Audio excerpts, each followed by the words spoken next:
at least he decided to just leave and, not put up a big fuss. So you got to at least give him some credit in that regard. Welcome back to the show. Don't forget to subscribe. Let's get right to it. First topic. So unless you've been living under a rock this past weekend, you would know that there's huge riots in LA over the ICE protests. Now, first, I just want you to see what the Governor Gavin Newsom's response to Tom Homan is. Go ahead, roll the clip. Has been here 10 years. The fear, the horror. The hell is this guy? Come after me, arrest me. Let's just get it over with. Tough guy. I don't give a damn. But I care about my community. I care about this community. The hell are they doing? These guys need to grow up. They need to stop. And we need to push back. And I'm sorry to be so clear, but that kind of bloviating is exhausting. So, Tom, arrest me. Let's go. The perception is there's a lot of... Yeah, so basically the guy's just saying he has no problem with what's going on as long as it's directed against Trump. If these were Trumpers out in the street doing any sort of, rioting of this caliber, Newsom would have called in the National Guard long ago. But now, oh, no, you can't. Why are you're inciting more violence by calling in the National Guard? That's like the narrative around this. And of course, the media is just spitting the narrative. Oh, these are mostly peaceful protests. These are peaceful protests, all while they're basically showing cars burning alongside them saying that, This is BLM 2.0. Everybody knows it. They're faking you with the peaceful protests. It's a complete riot. Cars getting burned. I'm sure buildings are getting burned. And yeah, all these people are just useful idiots for the democratic destruction of California, which has been going on for years and years and basically decades, folks. If you've been living in California, you would know. I mean, it's just, who knows what percentage of California is illegals? I mean, these people doing these riots, it's got to be at least 80% illegals. LA is just filled with them. It's crazy just how these people, if they aren't illegal, and they're Americans, and you love these people so much, and you hate America, then get the hell out, Get the hell out. And the mayor of LA, of course, she's not doing anything to, call the violence or calling for these people to stop. This just always just gonna be saying, yeah, no, these people have their right, it's their right, even though, the January 6th people, and that's what they tell you. Oh, well, what about January 6th? It's completely different, folks. Completely different. Nobody was really doing anything too bad during the whole January. They walked in there and basically took a tour of the Capitol. But that one Ashley Babbitt woman was killed due to the fact that cop basically, that's just a weird situation. Nobody really knows what really happened there, but yeah. It's just insane that California has gone just completely it's basically, we're seeing the death of California, folks. And it's sickening because I live in California, born and raised my whole life, and I don't want to see my state go down like this, but until they can just, get all these people out, these people that shouldn't be here, this is the type of thing you're going to be saying or seeing. And I always say it too. This is what I always say. If you got a problem with these people getting deported, ICE raids or whatever, you're going to want to blame Biden. He's the one who left the border open for the last 4 years, shined a light on this issue, and it got to a point where people just can't ignore it anymore. You can't ignore it. They say, oh my God, look at all these people are going across the border. That's it. They can't be here. We need to get them out of here. And that's why Trump got voted in.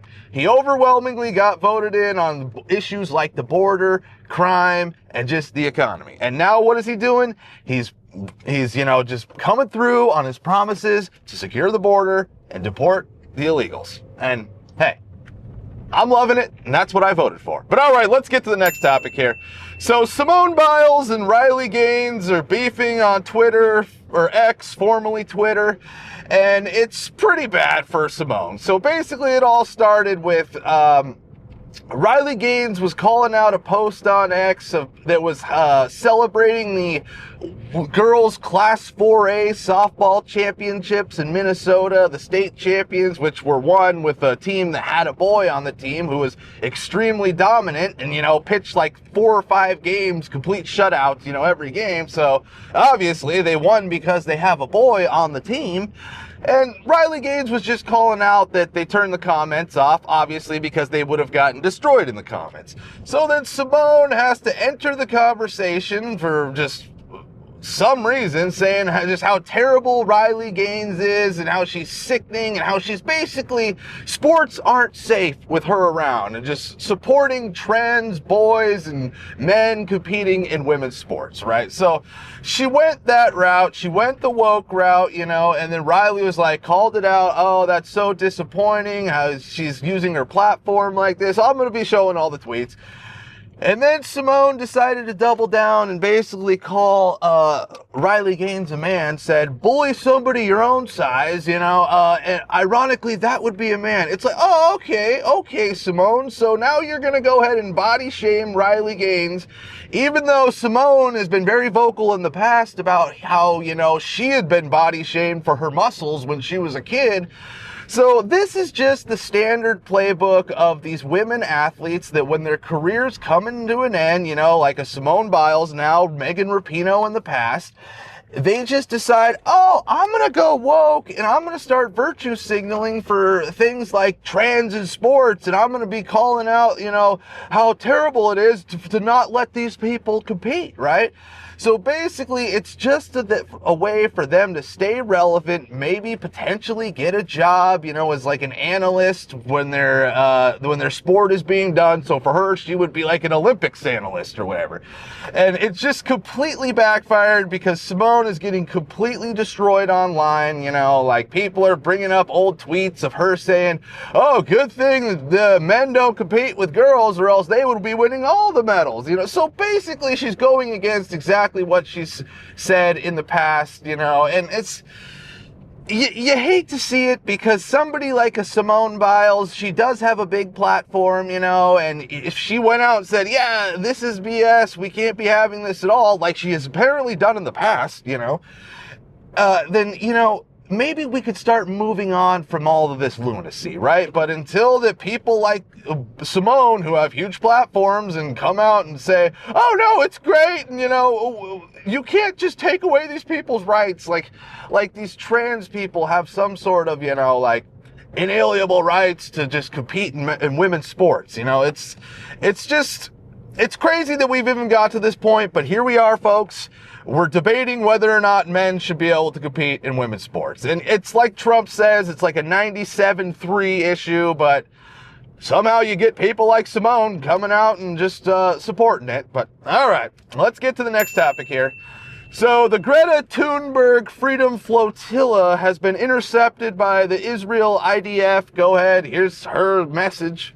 My name is Greta Thunberg and I am from Sweden. If you see this video, we have been intercepted and kidnapped in international waters by the Israeli occupational forces or forces that support Israel. I urge all my friends, family and comrades to put pressure on the Swedish government to release me and the others as soon as possible. First of all, let me just go ahead and say I completely could care less about Greta Thunberg and her Freedom Flotilla to Gaza, to free Palestine. Frankly, I don't even know how this woman is relevant still, you know. It all started with the whole climate change grift. She was going to be, you know, she made a claim that everybody was basically going to be dead by a certain date, and it came and went, and look at, we're still here. We're still here talking. Climate change has basically had no effect on anything. The only thing really affecting is what they're spraying in the skies, but yeah, so she was on the climate change grift. Now she's pivoted to the, you know, free Palestine grift. And once this is over, you know, the flotilla has been intercepted. Now she's probably going to stick her name to the riots in LA, you know, the deportations. And she's probably going to change her name to Greta Thunbergo or something, you know, where she's now a Mexican national supporting the immigrants in America and making sure they don't get deported. You know, it's just these types of people are just always on to the next grift, right? You know, the left wingers, they have to find the next thing. And this is when you go woke and you're this type of person who just attaches yourself to all these woke ideologies, then yeah, you're going to be waiting for the next woke thing. So just wait till you see Greta in America, you know, trying to free immigrants at ICE facilities, because it's coming. It's coming. But all right, let's get to the next topic here. So the massive TikTok star Khaby Lame has was detained by ICE in the Las Vegas airport, so this guy is like apparently one of the biggest, most followed people on TikTok. I guess he's got 162 million followers or something. And this just goes to show, we don't care who you are anymore in America. If you overstay your visa and you're here illegally, we're going to get you the hell out, right? But apparently he was detained at the Las Vegas airport, and they gave him the ability to just self-deport. So the guy decided to self-deport. I don't know where he went back to. I guess he lives in Italy or something, or he's Italian by way of Senegal, you know, the typical immigrant situation. But yeah, you know, it's good. I'm glad to see it. I could care less. Let me know if you think this guy should have been deported, or if, oh, he's such a star. How could you deport such a star? I don't care. This is Trump's America now. If you're here illegally, you're going to be sent packing, and good. I don't care. You know, that's what I voted for. That's what I want. And if this guy has to be, you know, if this is just what happens, that this guy's got to go back to wherever he's from, take his 162 million followers, then good. He's got plenty of money. He can go do what he's doing in his Italy or Senegal. You know, good for him. At least he decided to just leave and, you know, not put up a big fuss. So you got to at least give him some credit in that regard. But all right, that's it for today. Be sure to like, subscribe, and we'll be seeing you.